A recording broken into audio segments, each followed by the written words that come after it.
ബഹുമാന്യരെ, ഈ പുസ്തക പ്രകാശന കർമ്മത്തിൻ്റെ സ്വാഗതം പറയുകയാണ് എൻ്റെ നിയോഗം. ബോധി ബുക്സ് നിലമ്പൂർ പ്രസിദ്ധീകരിച്ച പ്രശസ്ത കവിയും ഗ്രന്ഥകാരനുമായ NN സുരേന്ദ്രൻ്റെ 10ാമത്തെ കവിതാ സമാഹാരമായ ഒച്ചയില്ലാത്ത നോവുകൾ പുസ്തകത്തിൻ്റെ പ്രകാശന കർമ്മമാണ് ഈ വേദിയിൽ നടക്കുന്നത്.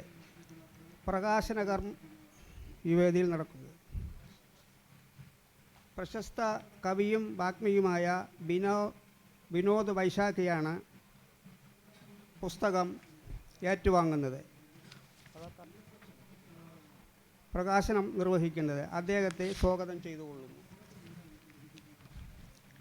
പുസ്തകം സ്വീകരിക്കുന്നത് കേന്ദ്ര ബാലസാഹിത്യ അക്കാദമി അവാർഡ് ജേതാവായ ഉണ്ണി അമ്മയമ്പലം ആണ്. അദ്ദേഹത്തെയും സ്വാഗതം ചെയ്യുന്നു.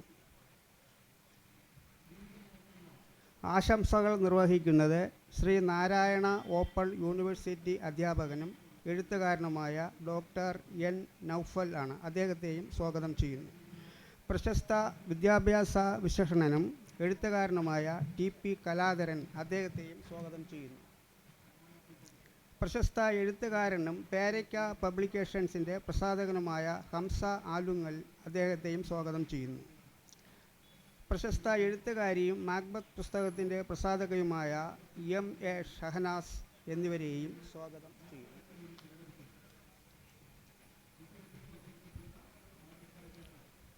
സുഹൃത്തുക്കളെ, ബഹുമാന്യരെ, ബോധി ബുക്സ് പ്രസിദ്ധീകരിച്ച എൻ്റെ ഒരു പുസ്തകത്തിൻ്റെ പ്രകാശനമാണ് ഇവിടെ നടക്കുന്നത്. നമുക്ക് അതിഥികളെ പെട്ടെന്ന് വിളിച്ച് പ്രകാശനം സമ്പുഷ്ടമാക്കാൻ പറ്റും. പക്ഷേ സദസ്സിൽ ആളുകളെ ഇവിടെ വിളിച്ചു കൂട്ടുക എന്ന് പറയുന്നത് ഇതേപോലെയുള്ളൊരു മേളയിൽ നാട്ടിൽ നമുക്ക് വിളിച്ചു കൊണ്ടുവരാൻ കഴിയില്ലല്ലോ. അപ്പോൾ ഈ കാര്യങ്ങൾ അക്ഷരത്തെ സ്നേഹിക്കുന്ന ആളുകൾ പുറത്താരും നിൽക്കുന്നില്ല.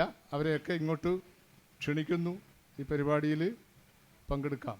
കുറച്ച് സമയം നമുക്ക് കവിതകളെക്കുറിച്ചും സാഹിത്യത്തെക്കുറിച്ചും സംസാരിക്കാം. സമയക്കുറവുകൊണ്ട് നീട്ടി പറയുന്നില്ല. പുസ്തക പരിചയം തന്നെ ഇവരെല്ലാം സംസാരിച്ചു കഴിയുമ്പോൾ ആ പരിചയം നടക്കും. പ്രത്യേകിച്ച് ഒരാളെ അതിനുവേണ്ടി ചുമതലപ്പെടുത്തിയിട്ടില്ല എന്ന് മുൻകൂട്ടി അറിയിക്കുകയാണ്. നമുക്ക് പ്രകാശന ചടങ്ങ് ആദ്യം തന്നെ നടത്താം. സാധാരണ പുസ്തക പ്രകാശനങ്ങൾക്കൊരു ചിട്ടയുണ്ട്. ഒരാൾ പുസ്തകം ഒരാൾക്ക് കൈമാറിക്കൊണ്ട് പ്രകാശനം ചെയ്യുന്ന രീതി, അത് പൊതിഞ്ഞു കെട്ടി, അങ്ങനെയൊക്കെയാണ് നമ്മുടെ സാമ്പ്രദായിക രീതി. ഞാൻ യഥാർത്ഥത്തിൽ അതിനെയൊക്കെ എന്താ പറയുക, പൂർണ്ണമായിട്ട് സ്വീകരിച്ച് പുസ്തക പ്രകാശനം നടത്തുന്ന ഒരാളൊന്നുമല്ല. വരുന്നവരെല്ലാവരും, ചടങ്ങിൽ പങ്കെടുക്കുന്നവരെല്ലാവരും നമ്മുടെ അതിഥികളാണ്. എല്ലാവരും അത് പ്രകാശനം ചെയ്യാനും സ്വീകരിക്കാനും ഒക്കെ എന്താ പറയുക, ആ രീതിയിലുള്ള ആളുകളാണ്. എൻ്റെ പുസ്തക പ്രകാശനം അങ്ങനെയാണ് ഞാൻ മിക്കവാറും എല്ലാം നടത്തുന്നത്. എല്ലാവരും കൂടെ കൂട്ട പുസ്തക പ്രകാശനമാണ്. എല്ലാവരും പുസ്തകം ഉയർത്തിപ്പിടിക്കുന്നു, ഒരു ഫോട്ടോ എടുക്കുന്നു, അങ്ങനെയാണ് പുസ്തക പ്രകാശനം നടത്തില്ല. ഇവിടെ അത് സാധ്യമല്ലല്ലോ. മാത്രമല്ല, ഈ പുസ്തകത്തിൻ്റെ ഒരു 6 കോപ്പികൾ മാത്രമാണ് ഇങ്ങോട്ട് കൊണ്ടുവന്നിട്ടുള്ളത്. ഈ മേള, നിയമസഭ നടത്തുന്ന പുസ്തകമേള ചെറിയ എഴുത്തുകാർക്കും വലിയ എഴുത്തുകാർക്കുമൊക്കെ അവസരം നൽകുന്ന, ഇതുപോലെ പുസ്തക പ്രകാശനത്തിനും പുസ്തക വിൽപ്പനയ്ക്കും ഒക്കെ അവസരം നൽകുന്ന ഒരു വലിയ മേളയാണ്. അപ്പം അതിലൊരു പങ്കാളിത്തം അത് മാത്രമാണ് ലക്ഷ്യം വെക്കുന്നത്. അതുകൊണ്ട് എല്ലാവരും ഈ എളിയ ചടങ്ങിൽ സഹകരിക്കണം എന്ന് ഒരാമുഖം ആയി സൂചിപ്പിച്ചുകൊണ്ട്, എൻ്റെ 10ാമത്തെ പുസ്തകമാണ്, കവിതാ സമാഹാരമാണ്. എന്നെക്കുറിച്ചും എൻ്റെ പുസ്തകങ്ങളെക്കുറിച്ചും ഞാൻ ഒന്നും സംസാരിക്കുന്നില്ല. ചടങ്ങ് നിയന്ത്രിക്കുക എന്നുള്ളൊരു ഉത്തരവാദിത്വം ഏറ്റെടുക്കാതെ നിവൃത്തിയില്ലാത്തത് കൊണ്ട് അങ്ങനെ ചെയ്യുകയാണ്. പുസ്തക പ്രകാശനം നമുക്ക് നടത്താം. അത് പ്രകാശനം ചെയ്യുന്നതിന് വേണ്ടി വിനോദ് വൈശാഖ് എൻ്റെ ഏറ്റവും അടുത്ത സുഹൃത്താണ്. എല്ലാവരും എൻ്റെ സുഹൃത്തുക്കളാണ്. ഏറ്റുവാങ്ങാൻ ഉണ്ണിയെ സ്നേഹപൂർവ്വം ക്ഷണിക്കുന്നു.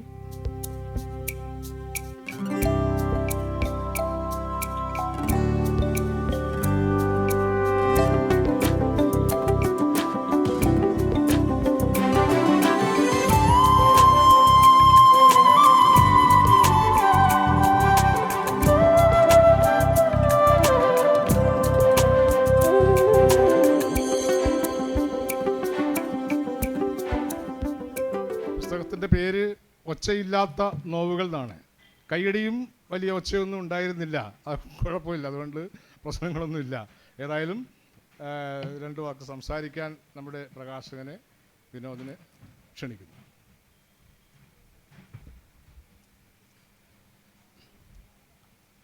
വേദിയിലും സദസ്സിലുമുള്ള പ്രിയപ്പെട്ടവരെ, ഈ കാലം പ്രതിരോധിച്ച് നിർത്തേണ്ടത് നമ്മുടെ ഒരു കടമയാണ്.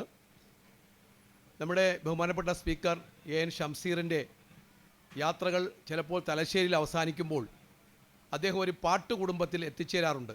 ആ പാട്ടുകുടുംബത്തിൻ്റെ പേര് മാളിയേക്കൽ കുടുംബം എന്നാണ്. അവിടെ പാടുന്ന പാട്ടുകൾ ശരിക്കും രാഷ്ട്രീയ ഇച്ഛാശക്തിയുള്ള പാട്ടാണ്. നമ്മൾ പറയില്ലേ, സ്വർഗസ്ഥനായ പിതാവേ നമ്മളെ രക്ഷിക്കണേ, എന്നോടൊപ്പം ഉണ്ടാകണേ, മരണസമയത്തുണ്ടാകണേ എന്നൊക്കെ പ്രാർത്ഥിക്കുന്നത് സ്വയം ഒരു നിലനിൽപ്പിന് വേണ്ടിയാണ്.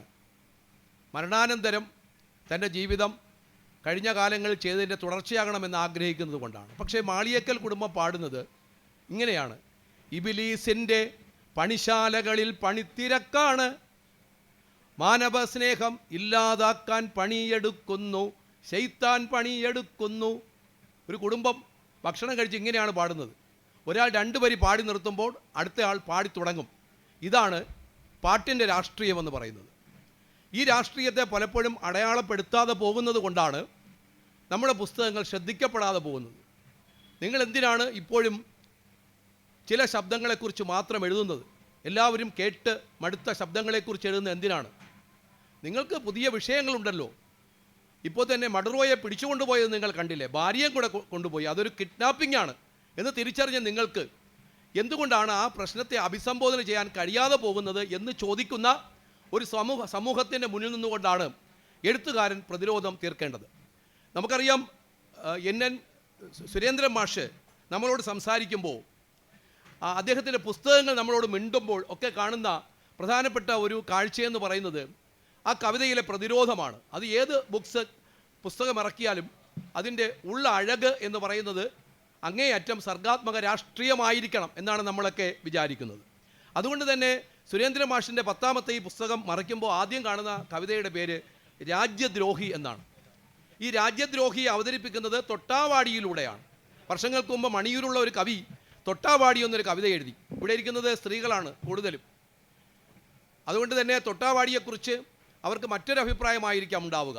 അതിൽ മണിയൂരുള്ള കവി എഴുതിയത്, കുത്തിക്കയറ്റാൻ ഇത്രയേറെ മുള്ളുകൾ ഉണ്ടായിരുന്നിട്ടും നീ എന്തിനിങ്ങനെ തൊഴുതു നിൽക്കുന്നു എന്നാണ്.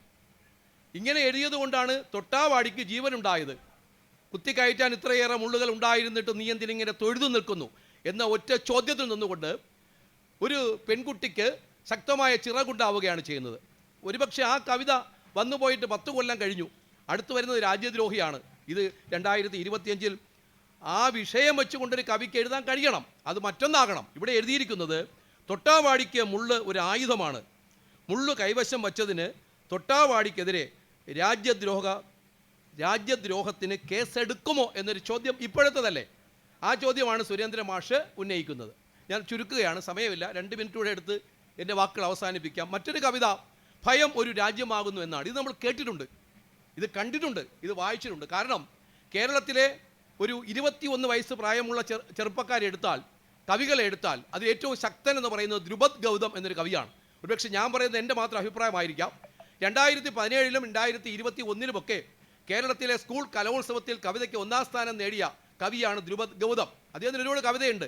അതിലെ ഒരു കവിത എന്ന് പറയുന്നത് ആ അസ്തമയത്തെക്കുറിച്ചുള്ള ഒരു സെൽഫിയാണ് 1ാം സ്ഥാനം കിട്ടിയത്. സൂര്യൻ കടൽ ചട്ടിയിൽ മുള കരച്ചരച്ച് കുടംപുളിയിട്ട് വറ്റിച്ച മീൻകറിയാണ് സന്ധ്യ എന്നാണ് ആ കവിതയിലെ ഒരു സെൽഫി. നോക്കൂ, മീൻകറി എവിടെ പോകുന്നു, സന്ധ്യ എവിടെ പോകുന്നു? ഒരുപക്ഷെ ഇതും പുതിയ കവിതയായി അംഗീകരിച്ചില്ലെങ്കിലും ആ ഇദ്ദേഹത്തിൻ്റെ കവിത, ദ്രുപദ് ഗൗതമിൻ്റെ കവിത, ബഹുമാനപ്പെട്ട മന്ത്രി തോമസ് ഐസക് അദ്ദേഹത്തിൻ്റെ ഏറ്റവും പ്രധാനപ്പെട്ട ബഡ്ജറ്റ് പ്രസംഗത്തിൽ കുറിച്ചു. ഭയം ഒരു രാജ്യമാണ് എന്നാണ് അതിൽ ആദ്യത്തെ വരി. നിശബ്ദത അതിൻ്റെ ആഭരണമാണ്. ഇങ്ങനെ എഴുതിയൊരു കവിത അതിൽ പിടയ്ക്കുമ്പോൾ എത്രയോ കാലം കഴിഞ്ഞ് വീണ്ടും സുരേന്ദ്രൻ മാഷ് ഭയം ഒരു രാജ്യമാകുന്നു എഴുതുന്നു. കാരണം ഇപ്പോൾ വിഷയം വീണ്ടും എഴുതേണ്ടി വരുന്നു. ഭയം ഒരു രാജ്യമാകുന്നു, കത്തുന്ന സൗഹൃദങ്ങൾ കത്തിപ്പോകുന്നതും നഗരങ്ങൾ ചാമ്പലാകുന്നതും വീട് തെരുവിൽ ഉയർന്നു നിന്ന വീടുകൾ കത്തിപ്പോകുന്നതും കരിഞ്ഞ് മണമുതിർക്കുന്ന കാറ്റിൻ്റെ കർണം പിളർക്കുന്ന വെടിയൊച്ചകൾ. കാറ്റിന് ചെവി കൊടുക്കുകയാണ്. ഇപ്പോൾ കാറ്റിനാണ് ചെവി എന്ന് സുരേന്ദ്രൻ മാഷ് പറയുകയാണ്. ഇങ്ങനെ നിലവിളിക്കുന്ന കവിതകൾ. ഇതിൽ പറഞ്ഞിരിക്കുന്നത് എന്താണ്? ഒച്ചയില്ലാത്ത നോവെന്നാണ്. ഇത് ഭയങ്കര ഒച്ചയാണ്. എന്താണ് സംഗീത സ്വരം? ക്രമമായ കമ്പനങ്ങളുടെ ഫലമാണ് സംഗീതം. എന്നാൽ ഒച്ചയെന്ന് പറയുന്നത് ഫിസിക്സിൽ നമ്മൾ പഠിക്കുന്നത്, റാണിയെ ഇവിടെ ഇരിക്കുകയല്ലേ, റാണിയും പഠിച്ചിട്ടുണ്ട്, ഫിസിക്സിൽ നമ്മൾ പഠിക്കുന്നത് ക്രമരഹിതമായ കമ്പനമാണ് ഒച്ച. അങ്ങനെ ഇത് ക്രമരഹിതമായ കമ്പനങ്ങളുടെ ഒച്ചയാണ് സുരേന്ദ്രൻ മാഷിൻ്റെ പുസ്തകം. അതുകൊണ്ട് മൗനം ഭീരുവെന്ന് വിളിച്ച് നിങ്ങളെ കളിയാക്കും, എങ്കിലും ഞാനത് ഭേദിക്കുമെന്നാണ് മാഷ് പറയുന്നത്. ഒറ്റ ചോദ്യം ചോദിച്ച് ഞാൻ അവസാനിപ്പിക്കാം. സുരേന്ദ്രൻ മാഷ് പറഞ്ഞു, കവിതയിൽ പറയുന്നു, വിരിഞ്ഞ പൂവിൻ്റെ ഇതളിറുത്ത് നീ കൊടിയ ദുഃഖമായി തരിച്ചു നിന്നതും, ഒരു കിനാവിൻ്റെ ഉടൽ പിളർത്തി നീ ഒരു ദുസ്വപ്നമായി അലിഞ്ഞു മാഞ്ഞതും, അടിച്ചു വാരി ഞാൻ എറിഞ്ഞുടച്ചെൻ്റെ സിരകളിൽ കത്തിയെരിഞ്ഞ രോഷവും എന്ന് മാഷിന് ഇപ്പോഴും എഴുതാൻ കഴിയുന്നുണ്ട്. പക്ഷെ മാഷ് ഒരു കാര്യത്തിൽ നിരാലംബനാണ്. അദ്ദേഹം പറയുന്നത്, ഇതിനകത്ത് വാർദ്ധക്യം എന്നൊരു കവിതയെക്കുറിച്ച് പറയുന്നുണ്ട്, വൃദ്ധൻ എന്ന കവിതയെക്കുറിച്ച് പറയുന്നുണ്ട്. പക്ഷേ അദ്ദേഹത്തിനെയും ഈ സമൂഹത്തിനെയും ഓർമ്മിപ്പിച്ചുകൊണ്ട് ഞാൻ ഇങ്ങനെ അവസാനിപ്പിക്കുന്നു. ചങ്ങമ്പുഴ ഒരു കവിത എഴുതിയിട്ടുണ്ട്, യൗവനം എന്നൊരു കവിത എഴുതിയിട്ടുണ്ട്. അദ്ദേഹം എഴുതിയിട്ടുണ്ട്, എന്താണ് യൗവനം? നശ്വരമാമൊരു ജീവിതത്തിൻ്റെ പുസ്തകം എന്തിനാണ് എന്ന് ചോദിച്ചുകൊണ്ടാണ് അദ്ദേഹം എഴുതുന്നത്. സുന്ദരമാമൊരു വീണ വായിക്കലാം എന്ന് എഴുതിയിട്ടുണ്ട്. പാവനമാമൊരു പുഷ്പാഞ്ജലിക്കുള്ള ജീവിതത്തിൻ്റെ വിളക്ക് കൊളുത്തലാം എന്ന് എഴുതിയിട്ടുണ്ട്. വാർദ്ധക്യവേദിയിൽ ചെന്നെത്തിയതിന് ശേഷം നമ്മൾ പിന്തിരിഞ്ഞു നോക്കുമ്പോൾ നമ്മൾ കാണുന്നത് എന്താണ്? പിന്തിരിഞ്ഞു നോക്കുമ്പോൾ നമ്മൾ കാണുന്നത് യൗവനത്തിൽ നടന്നു തീർത്ത പാതകളാണ്, മണ്ണാണ്. അതിനെ വീണ്ടും ആവിഷ്കരിക്കാൻ അദ്ദേഹത്തിന് കഴിയട്ടെ. ഒച്ചയില്ലാത്ത നോവുകൾ ഒച്ചയോടെ തന്നെ പ്രകാശനം ചെയ്യുന്നു. ഇത് ഏറ്റുവാങ്ങിച്ചത് നമ്മുടെ പ്രിയപ്പെട്ട കേന്ദ്ര സാഹിത്യ അക്കാദമിയുടെ അവാർഡ് ബാലസാഹിത്യത്തിന് ലഭിച്ച ഉണ്ണി അമ്മയമ്പലമാണ്. ഈ പുസ്തകം കൂടുതൽ പ്രകാശിക്കട്ടെ, ഇതിലെ ഹൃദയം വീണ്ടും സ്പന്ദിക്കട്ടെ. നമസ്കാരം. പുസ്തകം പ്രകാശനം ചെയ്തതായി അറിയിക്കുന്നു. പ്രിയമുള്ളവരെ, ഈ സുരേന്ദ്ര സാറിനെ കുറിച്ച്, അദ്ദേഹത്തിൻ്റെ പുസ്തകത്തെക്കുറിച്ചൊക്കെ അഭിമാനത്തോടെ ചിന്തിക്കുന്ന ഒരു വ്യക്തിയാണ് ഞാൻ. ഇങ്ങനെ ഒച്ചയില്ലാത്ത നോവുകൾ എന്ന തലക്കെട്ടിൽ ഒരു കാവ്യസമാഹാരം വരുമ്പോൾ എത്രയോ ഒച്ച വയ്ക്കാൻ വെമ്പുന്ന ഒരു ഹൃദയമാണ് മാഷിൻ്റേതെന്ന് പലപ്പോഴും ഓർത്തുപോയിട്ടുണ്ട്. സൗമ്യനായ ഒരു വ്യക്തിക്ക് പ്രതികരിക്കാൻ മറ്റ് സപ്പോർട്ടിംഗ് സിസ്റ്റം ഒന്നുമില്ലാത്ത ഒരു വ്യക്തിക്ക് ഇന്ന് എഴുത്തിൽ കൂടി മാത്രമേ ഈ കെട്ടകാലത്തെ പ്രതിരോധിക്കാൻ സാധിക്കുകയുള്ളൂ. അക്കാര്യം എൻ്റെ ജ്യേഷ്ഠ സഹോദരനും പ്രിയപ്പെട്ട മലയാളത്തിൻ്റെ പ്രിയപ്പെട്ട കവി, പ്രത്യേകിച്ച് പനശാല എന്ന അതിമനോഹരമായ കവിത എഴുതി VS അച്യുതാനന്ദൻ സ്മാരക പുരസ്കാരം നേടിയ വിനോദ് സാറ് ഇവിടെ പറയുകയുണ്ടായി. നമ്മൾ സഞ്ചരിക്കുന്ന ഒരു കാലം പലപ്പോഴും ഏറെ മഹാന്മാരൊന്നും ജനിക്കാതെ പോകുന്ന ഒരു കാലമാണോ എന്ന് ഭയപ്പെടുത്തുന്നിടത്ത് നിന്നാണ് സുരേന്ദ്രൻ സാറിൻ്റെ കവിതകൾ ആരംഭിക്കുന്നതെന്ന് ഞാൻ വിശ്വസിക്കുന്നു. ഞാനൊരു ചെറിയ കവിത ചൊല്ലി അവസാനിപ്പിക്കാം. ഈ പുസ്തകത്തിനും ഗ്രന്ഥകർത്താവിനും എല്ലാ ആശംസകളും നേരുന്നു. ഒപ്പം പുസ്തകം പ്രചാരം നേടട്ടെ എന്ന് ഹൃദ്യമായി ആശംസിക്കുന്നു. ഒരു കവിത, ഭയം ഒരു രാജ്യമാകുന്നു. വയലുകൾ തെരുവുകൾ കത്തിയമരുന്നു, പച്ചയ്ക്ക് കത്തുന്ന രാവുകളെരിഞ്ഞമരുന്നു, ചോരയും ചലവും ഒഴുകും ത്രിസന്ധ്യകൾ, ശൂലമുനയിൽ പിടഞ്ഞലറും ചാപിള്ളകൾ. കത്തുന്നു സൗഹൃദം, കത്തുന്നു നഗരം, കത്തുന്നു വീട്, തെരുവിലനാച്ഛാദമാക്കും പെണ്ണുടലുകൾ. പെണ്ണിൻ്റെ നാണം കരിഞ്ഞു മണമുതിരുന്ന കാറ്റിൻ്റെ കർണം പിളർക്കും വെടിയൊച്ചകൾ. പെണ്ണഗ്നമേനികൾ കൊത്തിപ്പറിക്കുന്ന കഴുകച്ചുണ്ടുകൾ, മൂർച്ച കൂട്ടും കപടഗോത്രങ്ങൾ, നിലയ്ക്കാത്ത ചോരച്ചാലുകൾ ത്രസിക്കും കബന്ധങ്ങൾ മറുതകൾ ഗോത്രത്തീച്ചതി കണ്ണുകൾ നിലയ്ക്കാത്ത ചോരച്ചാലുകൾ ത്രസിക്കും കബന്ധങ്ങൾ മറുതകൾ ഗോത്രത്തീച്ചതി കണ്ണുകൾ. ഇനി ഒരു വരി, എനിക്ക് ഏറ്റവും ഇഷ്ടപ്പെട്ട ഈ കാവ്യസമാഹാരത്തിലെ ഒരു വരി ഞാൻ പറഞ്ഞുകൊണ്ട് അവസാനിപ്പിക്കാം. റോന്തു ചുറ്റുന്ന ചെന്നായകൾ എന്ന ഒരു കവിതയുണ്ട്. അതിൽ ഒരു വരി, എനിക്ക് മുഖം നഷ്ടപ്പെട്ട ഒരു ഉടലുണ്ട്. ആരുടെ മുഖമാണ് നഷ്ടപ്പെട്ടത്, ആരുടെ മുഖമാണ് നഷ്ടപ്പെട്ടുകൊണ്ടിരിക്കുന്നത് എന്ന് ചിന്തിക്കേണ്ട ഒരവസരമാണ്. നന്ദി. പ്രിയപ്പെട്ടവരെ, നമസ്കാരം. എല്ലാ നിയമസഭാ പുസ്തകോത്സവത്തിലും മാഷിൻ്റെ ഒരു പുസ്തക പ്രകാശനത്തിൻ്റെ ഭാഗമായിട്ട് ആ വേദിയിൽ ഇരിക്കാനുള്ള ഒരു ഭാഗ്യം ലഭിക്കാറുണ്ട്. അദ്ദേഹത്തെ ഒരു എഴുത്തുകാരൻ എന്നതിനേക്കാൾ അപ്പുറം ഞാൻ അദ്ദേഹത്തെ മാതൃകയാക്കുന്നത് അദ്ദേഹം ഒരു പ്രസാധകനാണ്.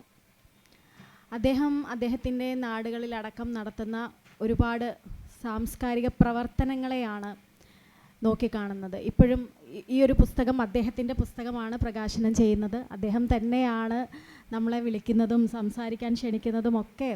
എല്ലാ കാര്യങ്ങളും അദ്ദേഹം ഒരു പരാതിയും ഇല്ലാതെ ചെയ്തുകൊണ്ട് നമുക്ക് മുന്നിൽ അദ്ദേഹത്തിൻ്റെ ഒച്ചയില്ലാത്ത അക്ഷരങ്ങളാണ് എന്ന് നമ്മൾ വിചാരിക്കേണ്ട. ഈ കാലത്തിനോട് സംവദിക്കാനുള്ളതൊക്കെ അദ്ദേഹം പറഞ്ഞുകൊണ്ടേയിരിക്കുന്നുണ്ട്. എന്നും ഈ ചടങ്ങിൻ്റെ ഭാഗമായിട്ടൊക്കെ അദ്ദേഹം നിർത്തുന്നതും എന്നെയൊക്കെ നിർത്തുന്നതും ഞാൻ അത്തരത്തിൽ തന്നെ കാണുകയാണ്. ഒരു പ്രസാധകയൊക്കെ ആയിട്ട് ഞാൻ ഇവിടെയൊക്കെ നിൽക്കുമ്പോൾ പ്രോത്സാഹനം തരിക, എങ്ങനെയാണ് ബാക്കിയുള്ള മനുഷ്യർ പ്രോത്സാഹനം തരുന്നത് എന്നതിൻ്റെ ഒരു ഉദാഹരണം കൂടിയാണ് അദ്ദേഹത്തിൻ്റെ കവിതകൾ വായിച്ചു. വളരെ മനോഹരമായിട്ടുള്ള കവിതകളൊക്കെ ഇവിടെ നേരത്തെ വായിച്ചു. ഈ കാലത്തിനോട് ഈ സമയത്ത് സംവദിക്കേണ്ട രീതിയിലുള്ള കവിതകളാണ്. കഴിഞ്ഞ ദിവസം സോഷ്യൽ മീഡിയയിലടക്കം ഒരു കവിത പ്രചരിക്കുന്നത് കണ്ടിട്ടുണ്ടായിരുന്നു. ഒരു പുതിയ എഴുത്തുകാരൻ എഴുതിയിട്ടുള്ള ഒരു കവിതയാണ്. ആ കവിത ഒരു സ്ത്രീയുടെ ശരീരത്തിലെ അവയവങ്ങളെ കുറിച്ചിട്ട് പറഞ്ഞിട്ടുള്ളതാണ്. അവയവങ്ങളെ നമ്മൾ പണ്ട് കാലത്ത് ഒരുപാട് സിനിമാ പാട്ടുകളൊക്കെ എഴുതിയിട്ടുള്ള മനോഹരമായി സ്ത്രീകളെ വർണ്ണിച്ചിട്ടുള്ള ഒരുപാട് കവിതകളും പാട്ടുകളൊക്കെ നമ്മൾ കേട്ടിട്ടുണ്ട്. പക്ഷേ ഏറ്റവും മോശമായിട്ടൊരു സ്ത്രീയെ അക്ഷരങ്ങളിലൂടെ പീഡിപ്പിക്കുന്ന ഒരു കാഴ്ച പോലെയാണ് എനിക്ക് ആ കവിത വായിച്ചപ്പോൾ തോന്നിയിട്ടുള്ളത്. ഒരുപാട് ആൾക്കാർ കണ്ടിട്ടുണ്ടാവുമെന്ന് ഞാൻ വിചാരിക്കുന്നു. അപ്പം എങ്ങനെയാണ് അക്ഷരങ്ങൾ കൊണ്ട് ഒച്ചയുണ്ടാക്കേണ്ടത് എന്ന് എഴുത്തുകാരൻ പറയുമ്പോൾ അത് സ്വീകരിക്കുകയും മുന്നോട്ട് വരികയും ചെയ്യുന്ന ഒരു എഴുത്തും കാവ്യമേഖലയും ഉണ്ടാവട്ടെ എന്ന് ആഗ്രഹിച്ചുകൊണ്ട് ഈ പുസ്തകം ഏറെ വായിക്കപ്പെടട്ടെ, ഒരുപാട് ചർച്ച ചെയ്യപ്പെടട്ടെ എന്ന് ആശംസിച്ചുകൊണ്ട് നിർത്തുന്നു. സുരേന്ദ്ര മാഷിൻ്റെ ഈ പുസ്തകം അതിൻ്റെ ശീർഷകം കൊണ്ട് തന്നെ കവിതയായതാണ്. ഒച്ച എന്ന് പറയുന്ന ഒരവസ്ഥ ഇല്ലെങ്കിൽ ഭാഷയില്ലെങ്കിൽ വിനിമയം ചെയ്യപ്പെടുന്ന കൂട്ടങ്ങളില്ല, സമൂഹമില്ല, സംസ്കാരമില്ല, ലോകമില്ല. അപ്പോൾ ഈ ഒച്ചയാണ് മനുഷ്യജീവിതത്തെ മുമ്പോട്ട് കൊണ്ടുപോകുന്ന ഘടകം. അതെപ്പോൾ അചേതനമാകുമോ അപ്പോഴാണ് നിശബ്ദതയുടേതായ ഒരു വിങ്ങൽ അനുഭവപ്പെടുക.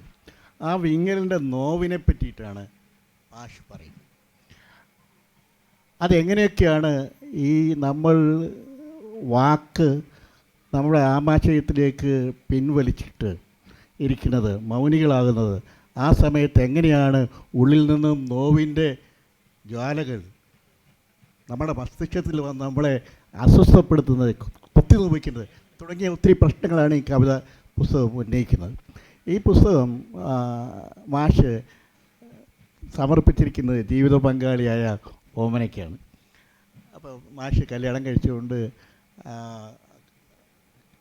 കോഴിക്കോട് കണ്ണൂർ എന്ന് പറയുന്ന ഒരു സ്ഥലമുണ്ട്, ഉൾപ്രദേശം. അവിടെ ഈ ചാണകമൊക്കെ ഒഴുകിയ ഒരു ചെറിയ കുടിൽ പോലെയുള്ളിടത്ത് വാടകയ്ക്ക് താമസിക്കുകയാണ്. അപ്പോഴാണ് ഞാൻ ഈ ഓമന എന്ന് പറയുന്ന ആളെ കാണുന്നത്.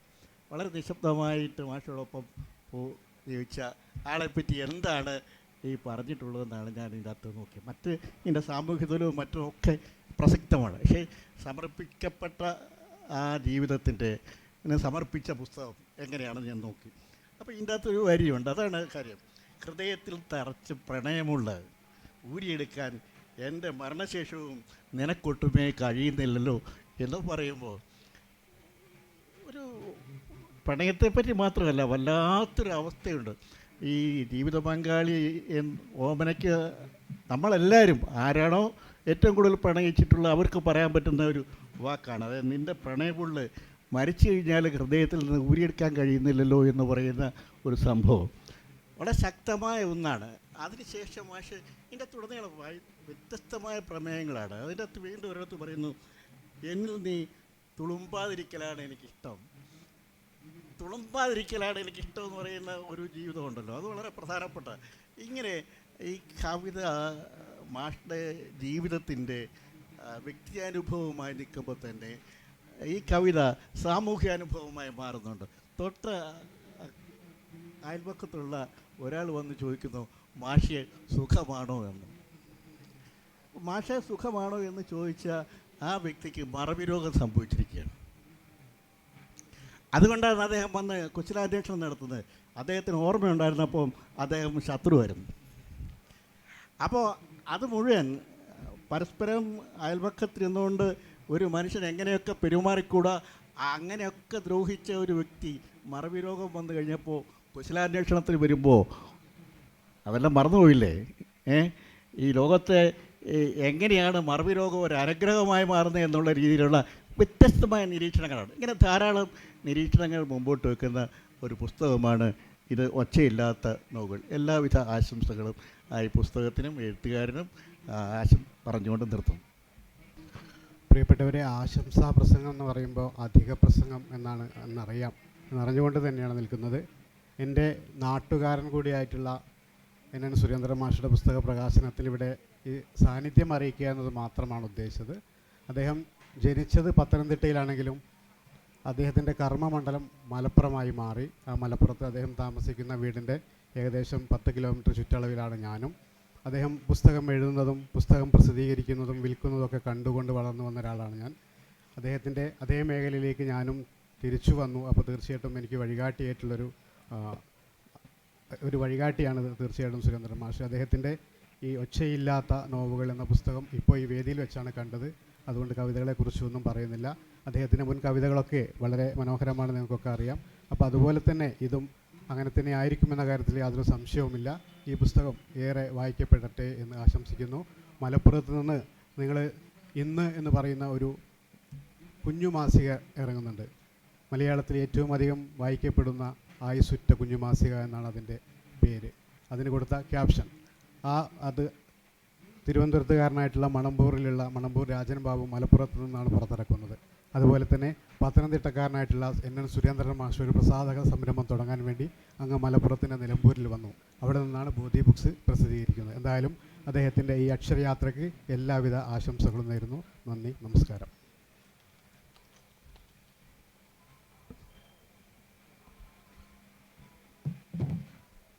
ആശംസ അർപ്പിക്കാൻ നമ്മുടെ നൗഫൽ മാഷ് ഉണ്ടായിരുന്നു, പുറത്തേക്ക് പോയതാണ്.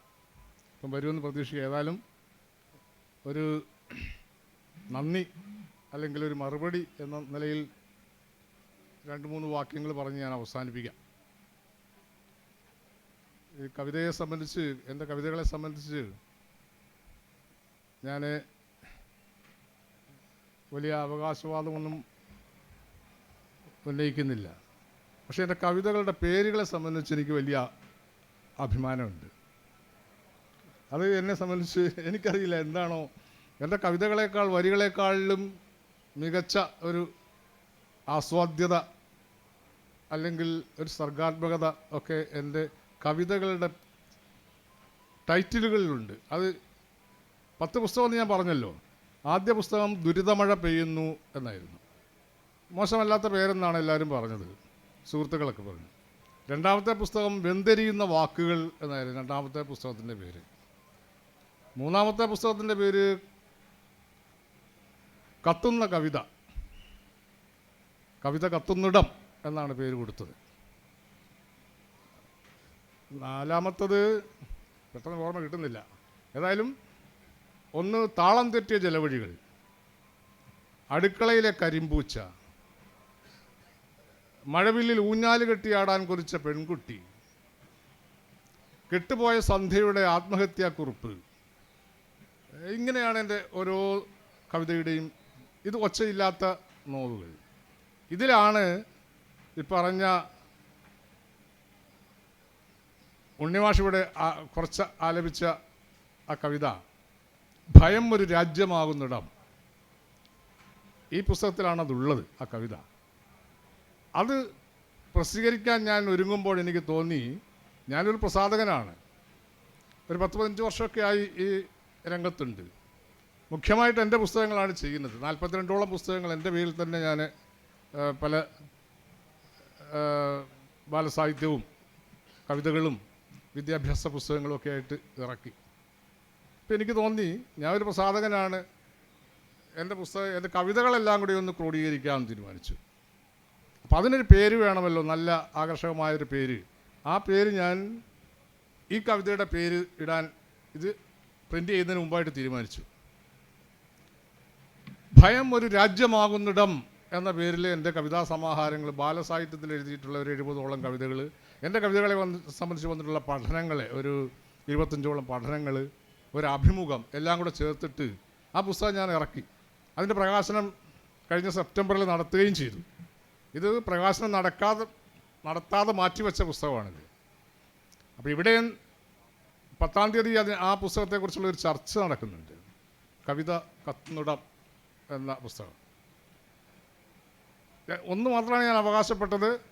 എൻ്റെ പുസ്തകങ്ങളുടെ ടൈറ്റിലുകൾ, അതിൻ്റെ ശീർഷകം എനിക്ക് വളരെ ഇഷ്ടപ്പെട്ടതാണ്. വരികൾ നിങ്ങളാണ് തീരുമാനിക്കേണ്ടത്.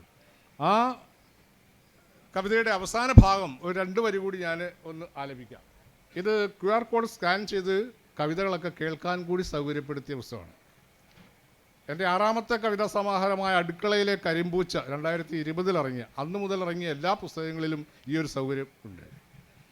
760 പേജുള്ള ഈ വലിയ പുസ്തകത്തിലും ആ സൗകര്യം ഏർപ്പെടുത്തിയിട്ടുണ്ട്. മലയാളത്തിൽ അത്തരത്തിൽ ചെയ്ത പുസ്തകങ്ങൾ കുറേയധികം ഇറക്കിയിട്ടുള്ള, ഒരു 10-15ഓളം പുസ്തകങ്ങൾ ഇറക്കിയിട്ടുള്ള ഒരു പ്രസാധകനാണ് ഞാൻ. ഒരു വലിയ പ്രസാധകനാകാൻ ആഗ്രഹിക്കുന്ന ആളൊന്നുമല്ല. എൻ്റെ പുസ്തകങ്ങളൊക്കെ ചെയ്യുക എന്നുള്ളൊരു പരിമിതമായ താല്പര്യം മാത്രമേ എനിക്ക് ഉണ്ടായിരുന്നുള്ളൂ. അതിൽ അവസാന വരി ഇങ്ങനെയാണ്: ഭയം ഒരു രാജ്യമാകുന്നു. ഉണ്ണിമാഷ് ഗംഭീരമായിട്ട് അത് ചൊല്ലി. പ്രത്യേക നന്ദി പ്രകടിപ്പിക്കേണ്ടതാണ്.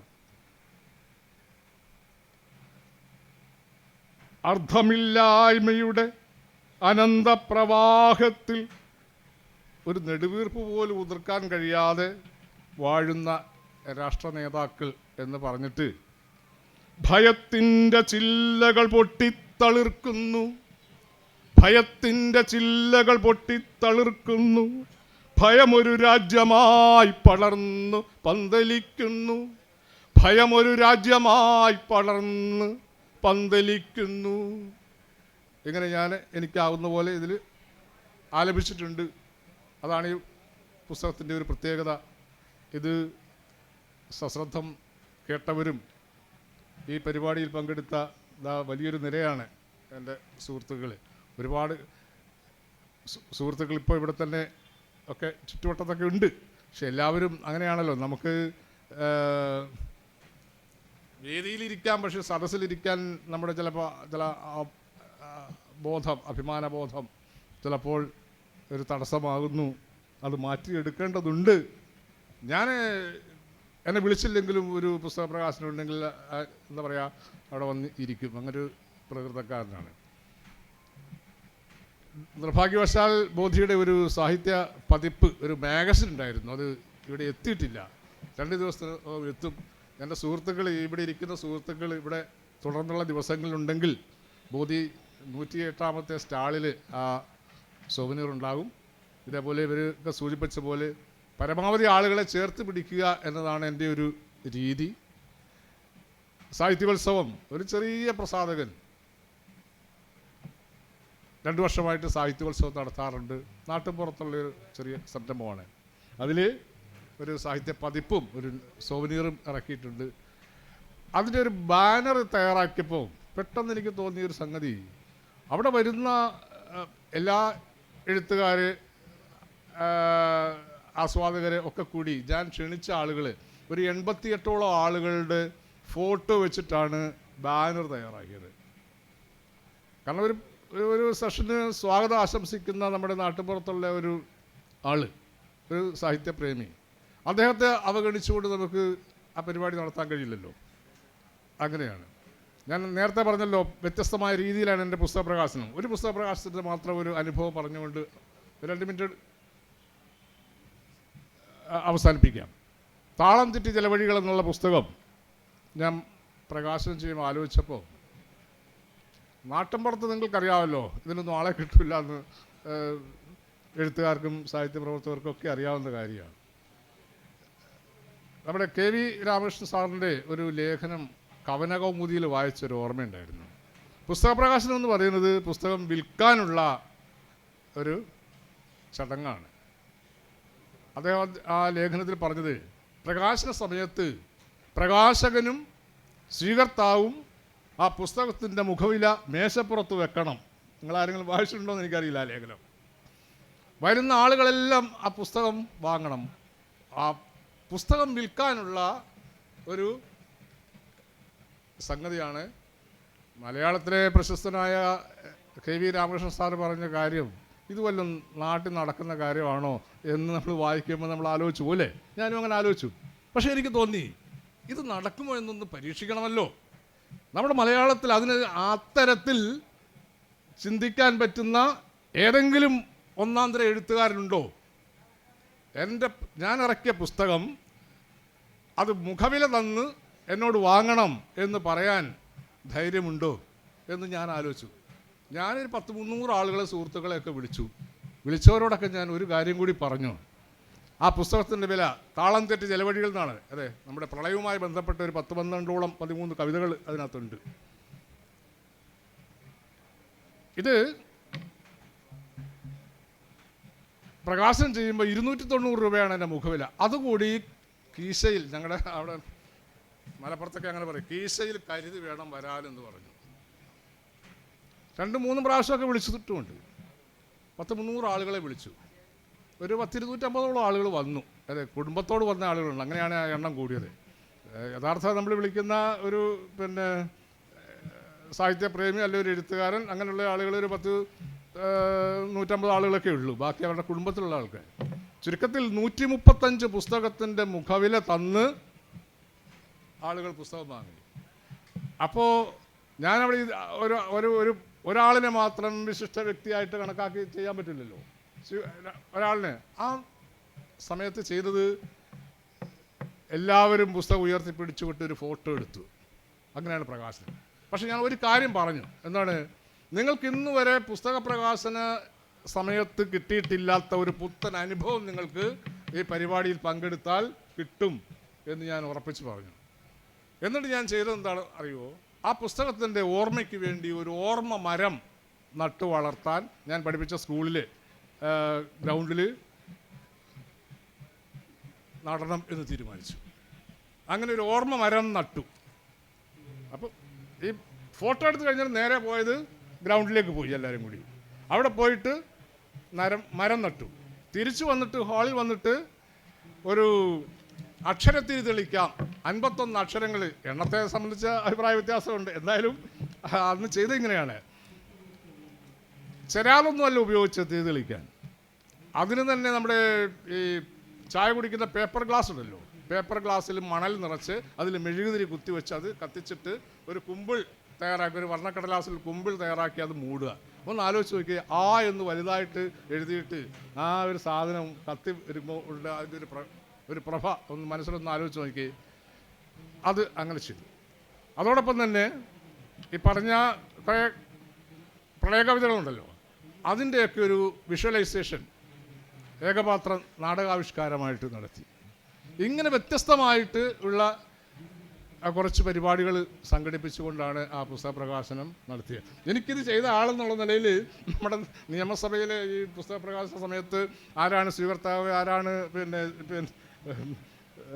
പ്രകാശനം ചെയ്യുന്നത് എന്ന് വിശിഷ്ട അതിഥികൾ ആരൊക്കെയാണ് എന്നൊക്കെ ചോദിക്കും. എൻ്റെ ഉള്ളിൽ ഇങ്ങനെ ചിരി വരും. ഞാൻ പുസ്തകം ഇതുപോലെ ചെയ്തിട്ട് ഒരു പുസ്തകം മറ്റൊരു പുസ്തകം പിന്നെ പ്രകാശനം കഴിഞ്ഞിട്ട് നേരെ ഉയർത്തിപ്പിടിച്ചിട്ട് നേരെ ഞങ്ങളുടെ അങ്ങാടിയിലൂടെ പുസ്തകം ഉയർത്തിപ്പിടിച്ചിട്ട് അതിലെ കവിതകൾ ചൊല്ലിയിട്ട് 2-3 ആളുകൾ കവിതകൾ ചൊല്ലി കൊടുക്കുന്നു. നാട്ടിൽ കൂടി ഇങ്ങനെ കവിത ചൊല്ലിയിട്ട് പിന്നെ അങ്ങാടി മുഴുവൻ കറങ്ങിയിട്ട് തിരിച്ച് വന്നിട്ട് പിന്നെ ബാക്കിയുള്ളൊരു കവിത ചൊല്ലുന്നു. ഇങ്ങനെയൊക്കെ വ്യത്യസ്തമായിട്ടുള്ള പുസ്തക പ്രകാശനം ചെയ്തിട്ടുള്ള എനിക്ക് ആരും കുറ്റം പറയല്ല, പക്ഷേ ഇങ്ങനെയൊക്കെ ആണ്. അതുകൊണ്ട് തന്നെയാണ് എനിക്ക് ഇത് പൊതിഞ്ഞു കെട്ടി പിന്നെ പ്രത്യേക വർണ്ണക്കടലാസിലൊക്കെ കെട്ടുക എന്നുള്ള ഒരു കാര്യമൊക്കെ നമ്മൾ ഉപേക്ഷിച്ച് പോയത്. ഞാൻ പറഞ്ഞു വന്നത് വ്യത്യസ്തമായൊരു പുസ്തക പ്രകാശന രീതിയെക്കുറിച്ച് സൂചിപ്പിച്ച്. ഏതായാലും ഇതൊക്കെ ചെയ്യുന്ന നാട്ടിൻപുറത്ത് ഇതൊക്കെ ചെയ്യുന്ന ഇപ്പം 105 വീടുകളിൽ ചിൽഡ്രൻസ് ഹോം ലൈബ്രറി സ്ഥാപിച്ചുകൊണ്ട് അവർക്ക് 10 പുസ്തകം വീതം ആദ്യം കൊടുത്തു. അവർ 20 പുസ്തകം അവർ വീട്ടുകാരുടെ സഹായത്തോടുകൂടി തുടങ്ങി. വീണ്ടും 2 പുസ്തകം കൊടുത്തു. ഇങ്ങനെ വായനയെ പ്രോത്സാഹിപ്പിക്കാൻ പറ്റുന്ന ചെറിയ ചെറിയ കാര്യങ്ങൾ ചെയ്യുക എന്നുള്ളതാണ് പിന്നെ എൻ്റെ ഒരു രീതി. ഇതിലെ ആമുഖം ഇങ്ങനെയായിരുന്നു ഞാൻ എഴുതിയത്. എൻ്റെ എല്ലാ കവിതകളിലും ഒച്ചയില്ലാത്ത നോവുകളുണ്ട്. മുൾമുന കൊണ്ട് പോറുന്ന ഉണങ്ങാത്ത മുറിവുകളുണ്ട്. എൻ്റെ കവിത വസന്തത്തോട് പൂവ് ചോദിക്കുമ്പോൾ ചോരയിട്ടുന്ന പൂമ്പാറ്റ ചിറകുകളാണ് കിട്ടുന്നത്. കെട്ടുപോകുന്ന സന്ധ്യയെക്കുറിച്ചും നരച്ച സൂര്യനെക്കുറിച്ചും കവിത എഴുതാനിരിക്കുമ്പോൾ അണഞ്ഞു പോകുന്ന രാജ്യം രക്തതിലകം ചാർത്തി ചുറ്റും നടനമാടുന്നു. ഭയം ഒരു പ്രേതബാധ പോലെ വാക്കുകളെ ഞെക്കിക്കൊല്ലുന്നു. ഭയത്തിൻ്റെ ചില്ലകൾ പൊട്ടിത്തളിർത്ത് ഭയം ഒരു രാജ്യമായി മാറുന്നു. ഒരു കരയിലയുടെ നിശബ്ദത മൗനമായി ഉറഞ്ഞു തുള്ളുന്ന കാലം വരും. ഒരു കരിയിലയുടെ നിശബ്ദത മൗനമായി ഉറഞ്ഞു തുള്ളുന്ന കാലം വരും. അന്ന് ഞാൻ കുറേ കൂടി മനുഷ്യപ്പറ്റുള്ള കവിത എഴുതും. ഇപ്പോൾ ഒച്ചയില്ലാത്ത നോവുകൾ സ്വീകരിച്ചാലും. എല്ലാവർക്കും നന്ദി, നമസ്കാരം.